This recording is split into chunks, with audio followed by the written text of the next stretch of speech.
Goddag. Jeg hedder Tine Kortenbak, og jeg er på vej ud efter foder til mine kaniner. Vil du med?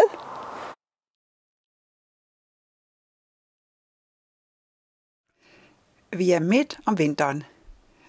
Der er ikke meget grønt i naturen på denne tid af året. Buske og træer står uden blade, så der er ikke meget kaninfoder i sigte på denne ubebyggede grund i mit nabolag. Men der er faktisk en del udmærket kaninfoder at finde, hvis man lige ved, hvad man skal lede efter. Et eksempel er de vilde skovjordbær, som har blade, der er grønne det meste af vinteren.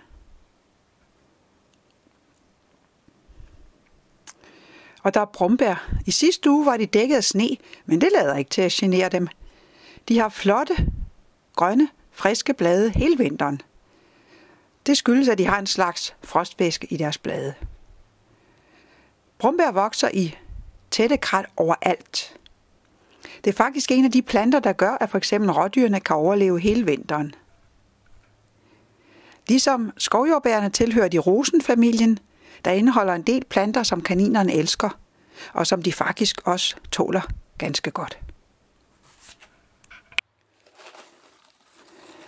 Brombær har desværre nogle forfærdelige skarpe torne, men der har jeg fundet ud af, at man bare kan gøre sådan her. Vupti, så bliver de ribbet. Vupti.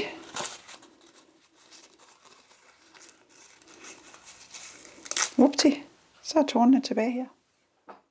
Det jeg har i foderkogen til dig i dag. Ja. Så skal vi se, hvad vi har. Vi har jordbær. Kan du lide jordbær? Det kan du godt lide. Kan du lide brombær?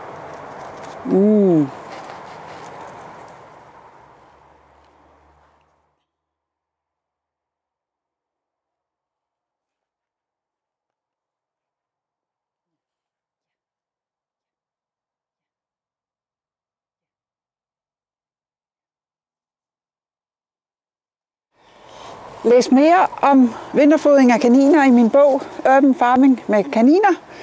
Den kan bestilles via alle internetboghandlere, og du kan også bestille den ved din lokale boghandler. Og held og lykke med dine kaniner.